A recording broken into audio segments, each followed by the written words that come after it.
So, my dear traders and friends, welcome back to another live episode. This is C Abbas on this side. आज की date है 5th of May 2023, the last day of the week, that is Friday.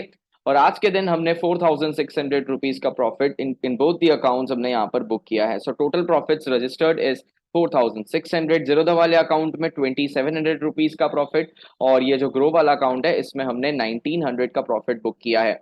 अब आप जैसे ही देख सकते हैं screen पर, इन्फोसिस के अंदर भी एंट्री ली गई थी और महिंद्रा एंड महिंद्रा के अंदर भी एंट्री ली गई थी. इन्फोसिस के अंदर ज्यादा क्वांटिटीज नहीं थी और वहां पर because of lack of confirmation में वहां पे ज्यादा देर टिका नहीं.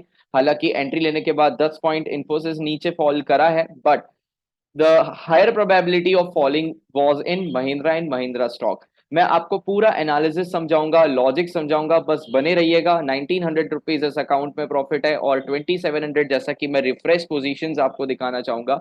You can see the prices are also moving here. Right, ये स्क्रीन पर आप देख सकते हैं ये रिफ्रेश पोजीशंस है. तो अब हम समझते हैं कि सबसे पहले महिंद्रा एंड महिंद्रा में मैंने ऐसा क्या ऑब्जर्व किया. अब ये जो स्टॉक है वो मेरी रडार में था. रडार में था का मतलब मैं काफी टाइम से स्टॉक को वॉच कर रहा था. 3-4 दिन से इसमें कोई मोमेंटम नहीं था. जैसा कि आप देख सकते हैं यहाँ पर इस स्टॉक के अंदर कंप्लीट साइडवेज मोमेंटम था. यस और नो? तो जब भी कोई स्टॉक एक रेंज के अंदर रहता है, I will change the colour first of all for you all, just a minute. All right, so आप यहाँ पे देखिए, जब भी एक स्टॉक रेंज के अंदर रहता है तो वो रेंज कभी ना कभी तो ब्रेकडाउन होने ही वाली है. और इसी का फायदा उठाकर यहाँ पर मैंने एक ट्रेड को इनिशिएट किया है विथ 1:2 रिस्क रिवॉर्ड. मैंने यहाँ पर सिंपली आज सुबह एक सपोर्ट मार्क करके रखा था, लेकिन सुबह में यहाँ से ही सपोर्ट लेकर मार्केट ने आप देख सकते हैं यहाँ पे ही एक सपोर्ट देकर मार्केट ने यहाँ से रिकवरी दी है. बट क्योंकि निफ्टी वीक था, मार्केट ने यहां पर इस सपोर्ट को रिस्पेक्ट नहीं किया और इसका यहां पर ब्रेकडाउन होने वाला था. तो आई वॉज वेरी अलर्ट. मैंने थोड़ा यहां पे चालाकी से ट्रेड किया. और किस तरीके से ट्रेड किया ये देखिए, सपोर्ट्स पर, सपोर्ट के नियर पर मुझे एक छोटा सा इनसाइड कैंडल या एक ट्राइंगल पैटर्न का ब्रेकआउट नजर आया. ठीक है, ये एक सपोर्ट था, ये एक मेजर सपोर्ट है. नीचे का जोन जो है ये मेजर सपोर्ट है. और इसके पहले अगर मैं ये सपोर्ट को डिलीट करूं तो यहां पर आप देखिए मार्केट ने आज एक लो बनाया था. उसके बाद मार्केट इसको रिस्पेक्ट नहीं कर रही है, मार्केट यहां नीचे जा रही है. तो without the candle close, with an expectation की हायर रिस्क एंड रिवॉर्ड की तरफ हमें जाना चाहिए, हमने यहां पर सिंपली शॉर्ट पोजीशन को इनिशिएट किया. स्टॉप लॉस हमारा इस कैंडल के ऊपर था and you can see we have already got 1:2. Okay, just हमारा टारगेट अचीव हुआ है. स्टॉप लॉस एक्चुअली यहां पर है और टारगेट हमारा 1:221 के आसपास था, यहां पर था. ओके, सो 1:2 का टारगेट हम, मतलब 15 मिनट के अंदर. ये उन लोगों के लिए है जो बोलते हैं शेयर बाजार में क्या पैसा कमाएगा. लोग दूसरों को बोलते हैं भाई, मेरी बुराइयां लोग सबको कर रहे हैं, ये पैसा नहीं कमा रहा है. भाई तुम्हारे सामने ही है. इंस्टाग्राम पे इसीलिए रख रहा हूं ये सब, ठीक है.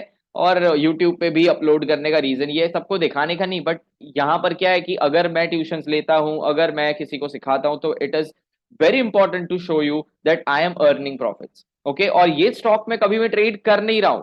मतलब मैंने कभी नहीं ट्रेड किया था महिंद्रा एंड महिंद्रा. 3 दिन के अंदर मैंने सिर्फ वॉच किया है और आज इसका परिणाम हम देखो. तो ये मेहनत का फल जो आज मिला है, वो 3 दिन से मार्केट साइडवेज में मैंने कुछ नहीं किया है, उसका मेहनत का फल, उसका नतीजा यहाँ पे 15 मिनट के अंदर ट्रेडर्स प्रॉफिट अचीव हुआ है. इससे बढ़िया हो ही नहीं सकता है. Are you getting my point? Okay, so ये है महिंद्रा एंड महिंद्रा का यहाँ पर लॉजिक. अब मैं आपको एक इन्फोसिस की एंट्री भी शेयर करने जा रहा हूँ जो आपको देखकर थोड़ा सरप्राइजिंग लगेगा, बट मैंने एग्जिट कर लिया बिकॉज आई थॉट कि वो यहां पर नहीं जाएगा ऊपर. ओके, सो ये है अपना सपोर्ट. और सपोर्ट पर यहां पर मैं एक्सपेक्ट कर रहा था कि ये जो कैंडल है, ये कैंडल बनी है, इसकी वजह से मैं श्योर शॉट नहीं था नीचे जाने के लिए. तो मैंने चलो फिर भी यहां पर तो एक एंट्री ली थी, यहां पर तो एक एंट्री ली थी. बट जैसे ही फिर अगेन एक बुलिश कैंडल बनी, मैंने कॉस्ट टू कॉस्ट यहां पर एग्जिट किया है इन्फोसिस के अंदर. तो इन्फोसिस के अंदर बस वही था कि because it's a leading sector, Nifty ज्यादा डिपेंडेंट रहती है आईटी सेक्टर पर, तो फिर मैं उससे उसके साथ कुछ छेड़खानी नहीं करना चाहता था. लेकिन निफ्टी ने बहुत ज्यादा मोमेंटम नीचे की तरफ दिया है. आप यहां पर देखिए लगातार मार्केट फॉल कर रहा है. अब इसका भी लॉजिक समझ लीजिए इसके अंदर कि क्यों ऐसा हुआ. देखो कल बहुत सारे लोग यहाँ पे कॉल बाय करके गए होंगे, इनको मिला गैप डाउन. अब यहां पर कॉल वाले लोगों की तो पहले ही मतलब बैंड बजी है कि भाई ये क्या हो गया, ठीक है, ये गैप डाउन कैसे हो गया। अगर मैं होता तो मैं भी चलो कॉल लेके जाता, बट मैं ओवरनाइट पोजीशंस कभी लेता नहीं हूं। अब क्योंकि गैप डाउन हो गया, कल का जो क्लोजिंग प्राइस है वो अपने आप में क्या हो जाएगा, एक रेजिस्टेंस हो जाएगा। अगर आप लेफ्ट पे देखेंगे तो यहां पर भी एक क्या है, रेजिस्टेंस है। हालांकि मार्केट ने इसको क्रॉस तो किया, बट रीटेस्ट करने आया तब बहुत लार्ज कैंडल्स बनी, और ये एक साइन है कि मार्केट अब यहां से ऊपर जाना नहीं चाहती है। Now I think this is a sign that bulls have been trapped मेरे हिसाब से, क्योंकि अगर यहां पर बुलिश मोमेंटम होता तो यहां पर क्या होना चाहिए था कि एकदम से मार्केट ऊपर निकलती, फिर हायर हाईज हायर लोज बनाकर ऊपर जाना चाहिए था। क्योंकि अगर बुल्स है इस लेवल पर तो उनको तो ये सस्ता मिल रहा है ना, गैप डाउन हो रहा है बुलिश मार्केट में, तो फिर क्यों ये सेलर्स अग्रेसिव है? इसका मतलब कि buyers are weak at this stage, और कल जो भी बुल्स हैं वो ट्रैप हुए हैं, बेयर्स ने कमबैक किया है। अब अगर मार्केट नेगेटिव क्लोजिंग देती है तो again we are bearish for some days. Okay, अगर मार्केट को यहां से निकलना है नीचे की तरफ, सॉरी ऊपर की तरफ, तो quick recovery, sharp V shape recovery यहां से दिखानी पड़ेगी, अदरवाइज कोई फिर मतलब रहेगा नहीं। और बहुत बड़ी बड़ी रेड कैंडल्स बनी है यहां पर, सेलिंग प्रेशर और डोमिनेशन सेलर्स का अभी बढ़ गया है।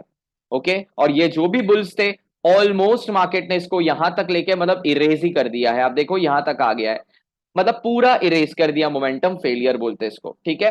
तो ये तो हो गई कल परसों की बात, मतलब मंडे की बात। अभी तो फिलहाल के लिए ट्रेडिंग इज ओवर, कोई भी अब फ्रेश एंट्री को नहीं लिया जाएगा। दोस्तों आप लोग क्या करते हैं कि ये बड़ी बड़ी कैंडल्स बनने के बाद एंट्री लेते हैं, ऐसा मत करिए। ट्रेडर्स आपको पहले समझना पड़ेगा कि मार्केट की डायरेक्शन कहां वो जाना चाहती है, फिर छोटा स्टॉप लॉस लेकर let the trade play. Okay, let the market do the things. Okay, I hope आपको वीडियो अच्छा लगा होगा, समझ में आया होगा। अगर कोई डाउट है तो आप मुझे शेयर कर सकते हैं। Till then goodbye, take care, see you soon.